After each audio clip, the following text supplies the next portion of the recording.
Manganese, sorry man ये क्या है, पोटाशियम पर मैंगनेट होता है ये। इसकी प्रेपरेशन के तरीके बताता हूँ मैं आपको क्या है, जो एनसीईआरटी में गिवन है।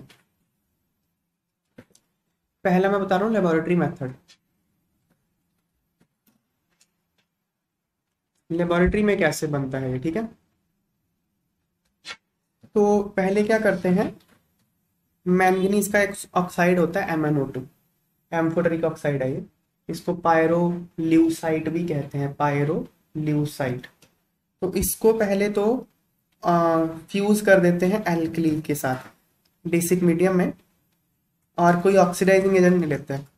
जैसे KNO3 ले लो, KNO3 में नाइट्रेट है, नाइट्रेट एक ऑक्सीडाइजिंग एजेंट होता है। आपने सुना होगा नाइट्रिक एसिड ऑक्सीडाइजिंग एजेंट होता है, सुना है आपने? उसमें एक्चुअली नाइट्रेट ही होता है जो ऑक्सीडाइजिंग एजेंट का काम करता है। तो KNO3 का ऑक्सीडाइजिंग एजेंट है। पायरोलुसाइट और लो बेसिक मीडियम में, ये इसको ऑक्सीडाइज कर देगा। मैं पूरी बैलेंस्ड इक्वेशन लिख रहा हूँ, बैलेंस तो आप कर सकते हो।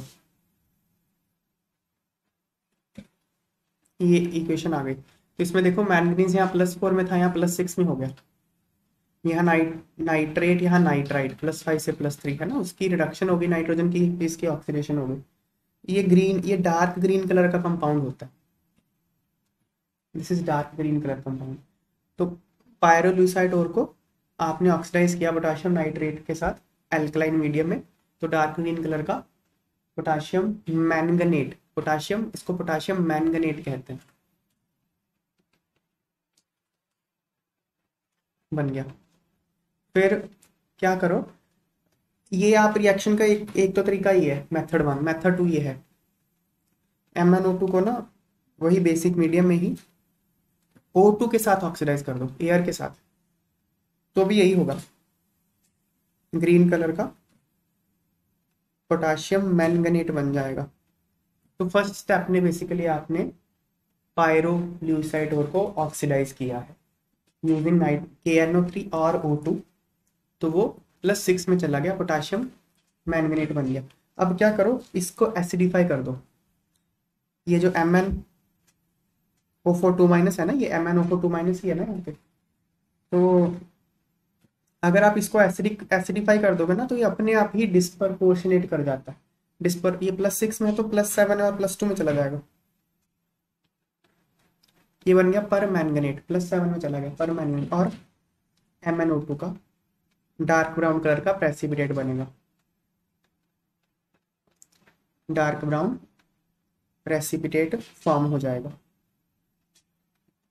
ये डिस्प्रपोर्शनेशन रिएक्शन है, क्योंकि +6 से ऑक्सीडाइज होके +7 चला गया, +6 से रिड्यूस होके +4 चला गया। क्लियर है बातें? तो ये इस तरह से बनता है। पायरोलुसाइड और को पहले तो आप ऑक्सीडाइज कर लो KNO3 या O2 के साथ बेसिक मीडियम में, तो वो पोटाशियम मैंगनेट बनेगा। पोटाशियम मैंगनेट को फिर एसिडिफाई कर दो, तो पोटाशियम परमैंगनेट और MnO2 में कन्वर्ट हो जाएगा। ये मेथड है लेबोरेटरी में। कमर्शियल मेथड क्या है?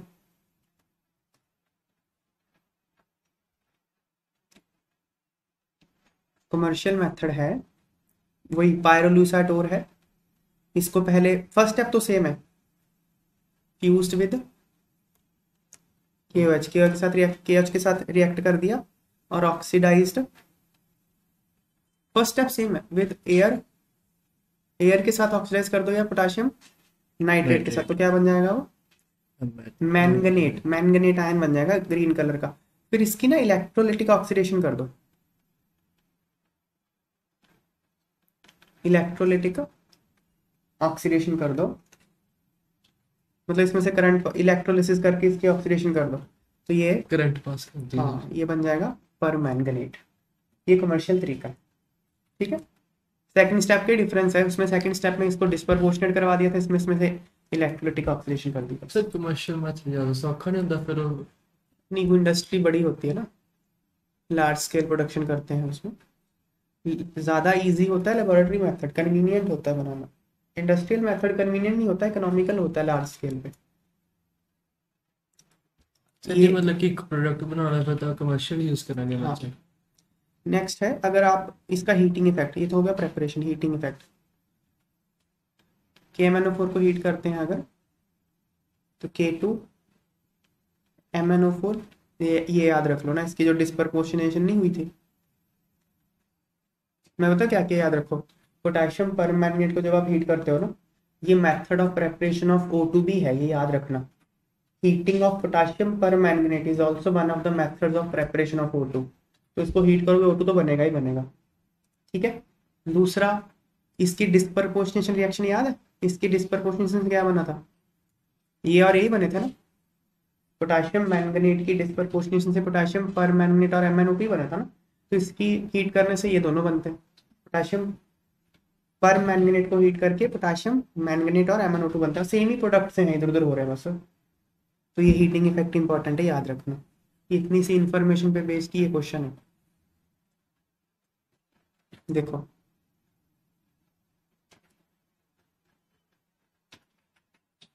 When an oxide of manganese, manganese का कोई ऑक्साइड है, is fused with KOH in presence of an oxidizing agent and dissolved in water, it gives a dark green solution of compound B। समझ में आया क्या ये वाला रिएक्शन हो गया ना।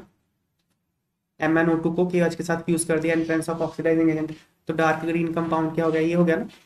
तो A तो ये है और B ये है। देखो A और B तो आ गए। चलो, compound B disproportionates in neutral और acidic solution to give purple compound C। ये डिस्प्रपोर्शनेट होकर क्या बना देगा? ये रहा। ये डिस्प्रपोर्शनेट होकर ये पर्पल कंपाउंड बना देगा C। ये पर्पल होता है परमैंगनेट। ये तो अभी तो करा C, ये आ गया। ठीक है ना, C भी चल गया पता। An alkaline solution of compound C oxidizes potassium iodide solution to compound D and compound A is also formed। वाह, आइडेंटिफाई करना है compound A to D। Last reaction देखो, ये बात याद रखना। पोटाशियम पर मैंगनेट ना एक अच्छा ऑक्सीडाइजिंग एजेंट है। वो I- को ऑक्सीडाइज कर देता है आयोडेट में अगर सोल्यूशन बेसिक हो। ये मैं आपको इसकी रिएक्शन अलग से बताता हूँ, इसकी यहाँ पे बताता हूँ।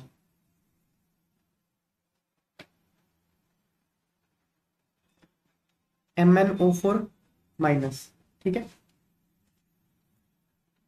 ये I- को ऑक्सीडाइज करता है I2 में अगर मीडियम एसिडिक हो तो, एसिडिक मीडियम हो, और खुद रिड्यूस हो जाएगा Mn2+ में। ये मैं अगले टॉपिक में बताऊंगा भी थोड़ा और क्लियरली कि एसिडिक बेसिक में क्या है।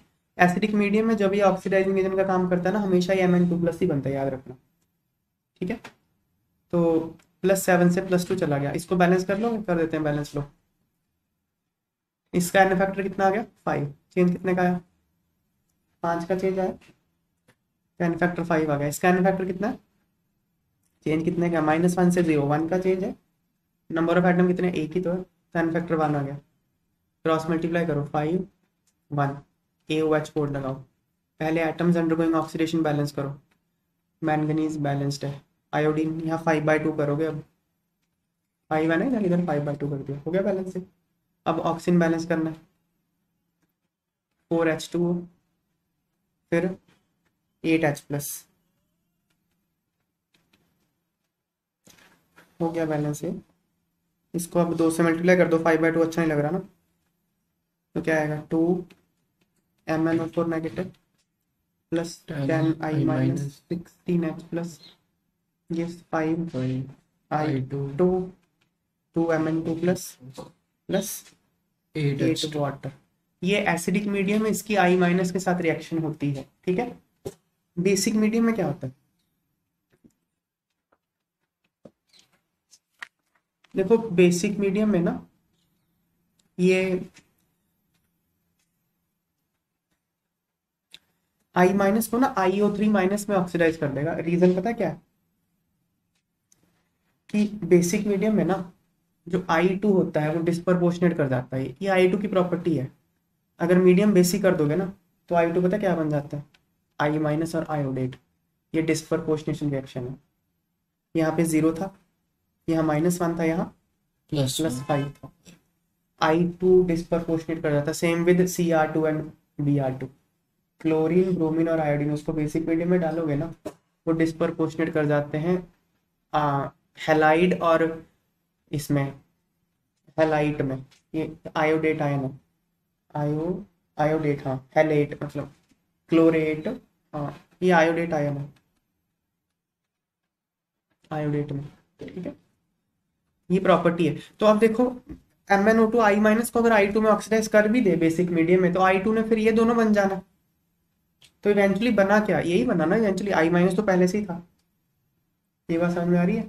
देखो फिर से बताता हूँ, MnO4 माइनस अगर I2 को ऑक्सीडाइज कर, सॉरी I माइनस को ऑक्सीडाइज करके I2 बना भी दे अगर बेसिक मीडियम में, तो I2 क्या बन जाएगा, I माइनस और आयोडेट। ये तो पहले से ही था, तो ये तो रिएक्टेंट साइड पहले से ही था, बना क्या, आयोडेट बना। तो मतलब क्या है, बेसिक मीडियम में पर मैंगनेट I माइनस को आयोडेट में ऑक्सीडाइज करता है, याद रखना बातें, आयोडेट में। बैलेंस तो आप कर ही लोगे फिर रिएक्शन, ठीक है। तो बेसिक मीडियम में आयोडेट बन गया बस, ये रहा पोटाशियम आयोडेट बन गया D। तो आंसर आ गया। चलो नेक्स्ट, अगला क्वेश्चन सेम सा ही है। A violet compound of manganese decomposes on heating. Violet compound कौन सा है मैंगनीज का, ऐसे ही पता चल जाना चाहिए, पोटाशियम पर मैंगनेट वॉयलेट होता है। Decomposes on heating to liberate oxygen. Heat करने पे वो क्या करता है, ऑक्सीजन लिबरेट करता है, नहीं करता।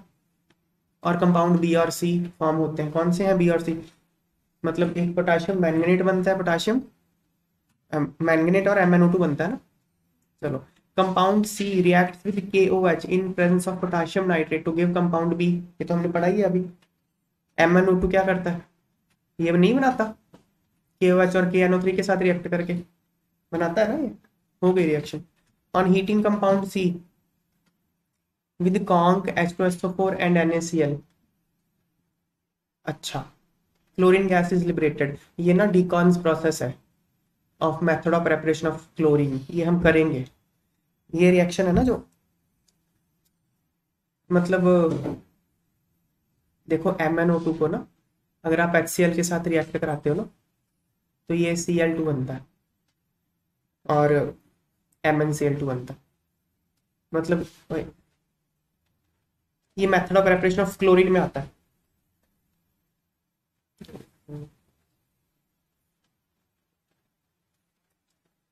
कहाँ चला गया, ये रहा।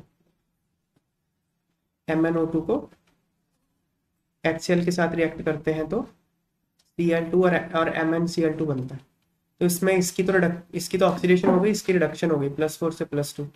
अगर आपके पास HCl नहीं है तो NaCl और H2SO4 भी ले सकते हो, क्योंकि ये रिएक्ट करके HCl ही बनाएंगे, HCl और NaHSO4 ही बनाएंगे।